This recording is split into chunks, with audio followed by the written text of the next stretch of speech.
उनको मुसलमान कहना बिल्कुल गलत है। जो पैसा लेके और ऐसे गलत काम कर रहे हैं वो ISI के आतंकवादी हैं। ये हिंदू शब्द कोई है ही नहीं, ये तो RSS का लफ्ज है। हिंदू कोई शब्द भी नहीं है, सनातन धर्म असल है। बिल्कुल उनको जिंदे रहने का हक नहीं है। ऐसे लोग नासूर बन जाएंगे मुल्क के लिए, हमारे लिए अमन और चैन शांति सुकून खत्म हो जाएगा हमारे यहाँ। तो ये जो नारे थे फिर कि गुस्ताख नबी की एक सजा, सर तन से जुदा, सर तन से जुदा, इन नारों ने क्या दिया फिर? नहीं, ये वो गलत नारे हैं। आम हिंदू इस वक्त डरने लगा मुसलमानों से। दाढ़ी टोपी वाला कोई जाता है तो बेचारे दुकानदार डरने लगते हैं, पहले चारों तरफ देखते हैं कि इसके हाथ में कोई चाकू तो नहीं है, इसके हाथ में कुछ है तो नहीं।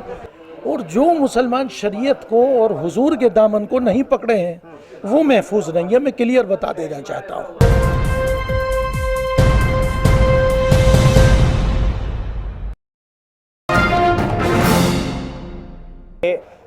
जो उदयपुर में हुआ उस घटना को किस तरह से देखते हैं?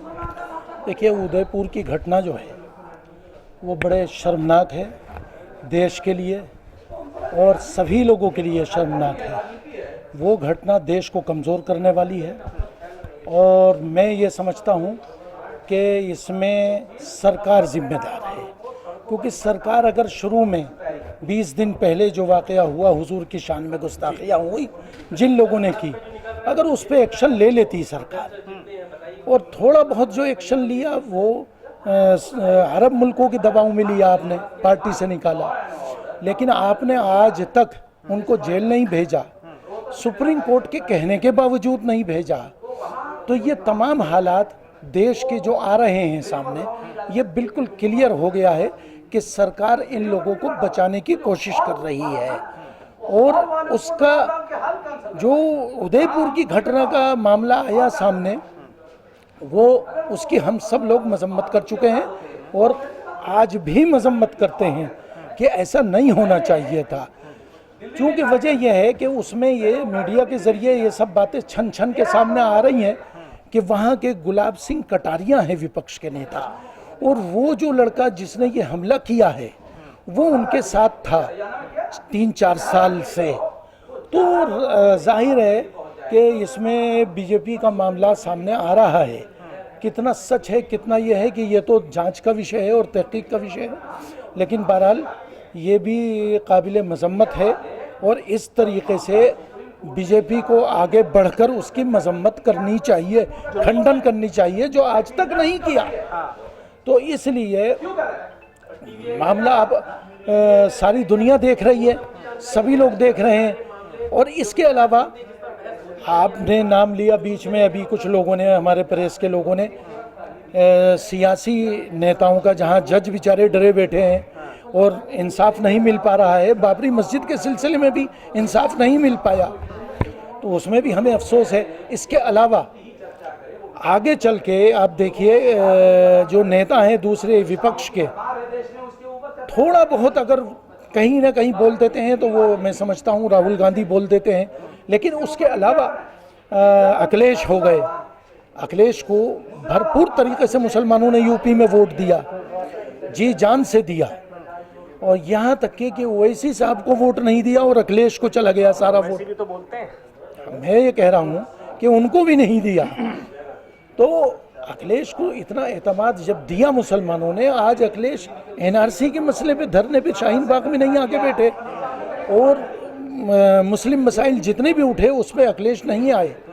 तो अखिलेश सिक्योरिटी मुसलमानों को नहीं दे पाए। मुसलमानों को सिक्योरिटी फिर कौन देगा, आप क्या समझते हैं? क्योंकि जिस तरह के हालात हैं अब, क्योंकि जब ये मामला पूरा हुआ उदयपुर का, उसके बाद अब ये लग रहा है कि भाई कहीं ना कहीं कोर्ट खुद ये कह रहा है कि अब वो संगठन भी सामने आ रहे हैं और कोर्ट के खिलाफ बातें की जा रही हैं, तो कौन सिक्योरिटी मुसलमानों को देगा? मुसलमान फिर महफूज नहीं है, माना जाए क्या? देखिए, ये बात तो नहीं है, क्योंकि वजह यह है कि मुसलमान जो है वो महफूज होने की या ना महफूज होने की बात अल्लाह के हाथ में है। और जो मुसलमान अपनी शरीयत को मजबूती के साथ पकड़े हुए हैं वो महफूज हैं, और जो मुसलमान शरीयत को और हुजूर के दामन को नहीं पकड़े हैं वो महफूज नहीं है। मैं क्लियर बता देना चाहता हूँ। तो ये जो नारे थे फिर कि गुस्ताख नबी की एक सज़ा, सर तन से जुदा, सर तन से जुदा, इन नारों ने क्या दिया फिर? नहीं, ये वो गलत नारे हैं। ये तरीक़ा हमारे हुजूर ने नहीं बताया, और हमारे हुजूर ने बराबरी बताई सब, और वो सब के हुजूर हैं, किसी एक के नहीं हैं। तो ये बात समझनी होगी कि जनाब मोहम्मद रसूलुल्लाह सल्लल्लाहु अलैहि वसल्लम के बारे में जो गुस्ताखियाँ हो रही हैं, ये हकीकत में दज्जाली फितना है, या आप अच्छे तरीके से समझ लीजिए।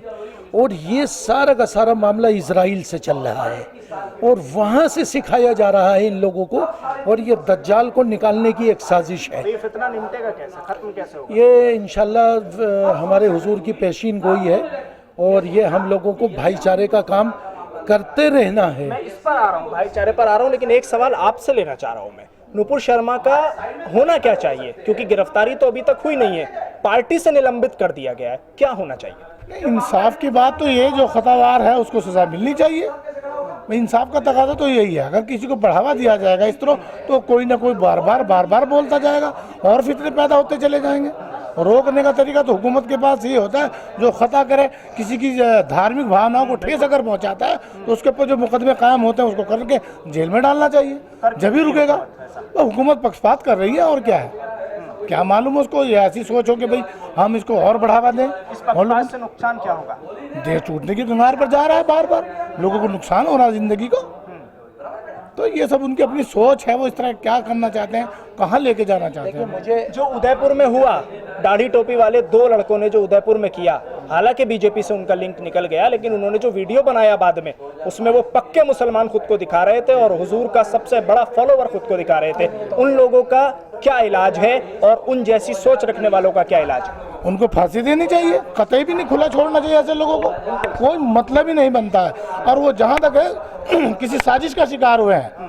लिंक बीजेपी से निकल आया उनका। मैं वही तो कह रहा हूँ कि यार ऐसे लोग कोई भी हों, किसी भी मजहब से ताल्लुक रखते हों, बिल्कुल उनको जिंदे रहने का हक नहीं है। ऐसे लोग नासूर बन जाएंगे मुल्क के लिए, हमारे लिए अमन और चैन शांति सुकून खत्म हो जाएगा हमारे यहाँ। तो ऐसे लोगों को तुरंत रोकना चाहिए, पकड़ना चाहिए। इसमें बात यह है, देखिए कि ये एक एजेंडा है, इसलिए बीजेपी नुपुर शर्मा को ढील दे रही है। ये सिर्फ वोटों की राजनीति है और कुछ नहीं है। जो ओबीसी हैं, जो दलित समाज के हमारे भाई हैं, उनको हिंदू बनाने का एजेंडा है। वो बात कर ली उन्होंने, हिंदू कोई शब्द भी नहीं है, सनातन धर्म असल है। ये बात बिल्कुल सही है, ये मैंने भी सुना, खुद शंकराचार्य जी से मैंने ये बात सुनी है। मैं उनके साथ भी मंदिर, मस्जिद, गंगा गाय हिमालय बचाओ अभियान समिति में रह चुका हूँ, तो ये बात मैंने भी सुनी है उनसे कि हिंदू शब्द कोई है ही नहीं, ये तो आरएसएस का लफ्ज़ है। तो मैं ये समझता हूँ कि ये सब लोग इजराइल के, ये वहाँ से ट्रेनिंग लेके आते हैं इजराइल से, और ये 10% लोग हैं, ज़्यादा नहीं हैं, और इन्होंने सबके दिमाग ख़राब कर रखे हैं बहका बहका के। कहीं पैसा खर्च करते हैं, कहीं कुछ करते हैं। इनको तो वोट चाहिए। अभी राजस्थान में इलेक्शन चुनाव आने वाला है सर पे, ये सब चीज़ उसके मद्देनज़र हो रही है। 2-3 सवाल मौलाना रहेंगे मेरे अभी, लेकिन आप ये मुझे बताइए कि जो कार्रवाई होनी चाहिए थी, 153A के तहत मुकदमा दर्ज किया गया है, क्या आप समझते हैं कि कार्रवाई होगी, या आपको लगता है, कोई उम्मीद है मुसलमानों को कि कार्रवाई होगी नुपुर शर्मा पर, जिसने मुसलमानों के पैगंबर की तौहीन की है? आपको लगता है ऐसा? होनी चाहिए कार्रवाई। तो जैसे कि सुप्रीम कोर्ट ने भी कहा है कि जिसने गुस्ताखी की है हमारे नबी की शान में, उनको जो है सरकार के हिंदुस्तान के संविधान और कानून के मुताबिक कड़ी सज़ा मिलनी चाहिए। तो अब सुप्रीम कोर्ट के आदेश के बाद हो सकता है कार्रवाई हो जाए।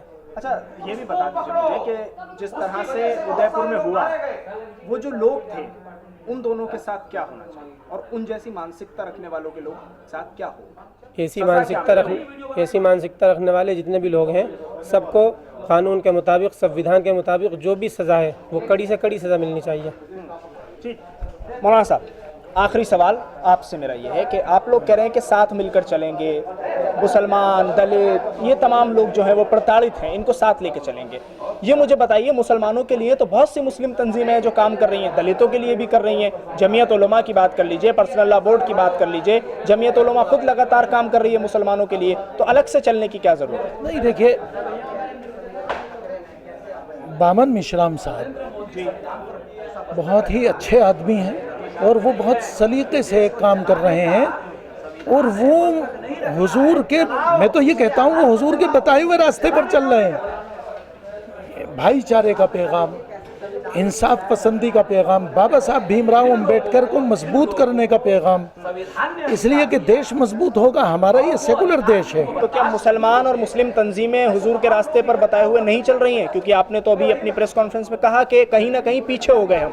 नहीं, मैं ये नहीं कहता कि हुजूर के बताए हुए रास्ते पर नहीं चल रही हैं, लेकिन इन तमाम मुस्लिम तंजीमों का भी मैं इनसे भी ये अपील करता हूँ कि ये बामन मिश्राम साहब जैसे लोगों के साथ मिलकर इस देश में काम करें। इस वक्त बहुत सख्त ज़रूरत है, क्योंकि अभी आप देखिए कि जो काम करा रहे हैं, दाढ़ी और टोपी वाले को बहकाया, पैसा दिया, सारे काम उल्टे सीधे करवाए, जैसे महाराष्ट्र में करवाया, जैसे उसमें करवाया, तो वो आम हिंदू इस वक्त डरने लगा मुसलमानों से। दाढ़ी टोपी वाला कोई जाता है तो बेचारे दुकानदार डरने लगते हैं, पहले चारों तरफ देखते हैं कि इसके हाथ में कोई चाकू तो नहीं है, इसके हाथ में कुछ है तो नहीं।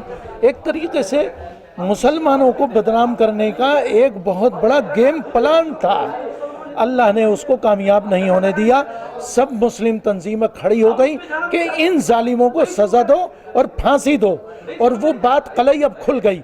जैसे आपने देखा होगा कि पंजाब और कश्मीर का एक अधिकारी है, इंस्पेक्टर, क्या नाम है उसका, नाम मैं भूल रहा हूँ, जो अभी तिहाड़ जेल में भी रह चुका है, जिसको डीआईजी ने पकड़ा था।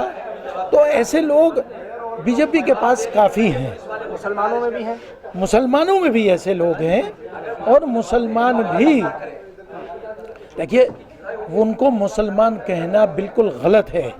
जो पैसा लेके और ऐसे गलत काम कर रहे हैं वो आईएसआई के आतंकवादी हैं। और आईएसआई कौन आतंकवादी है? संगठन जो अमेरिका ने बनाया, जो इजराइल ने बनाया, जिसको यहूदी चलाता है। पूरे अरब मुल्कों में, खित्ते में उन्होंने चैन और सुकून बर्बाद कर रखा है। आज उनकी ट्रेनिंग वहाँ हो रही है और वो देश में भी पनप रहे हैं, और उनका संरक्षण इन बीजेपी वालों के उसमें है, और वो सामने आ रहा है सारा मामला। तो मैं ये समझता हूँ ये गलत है।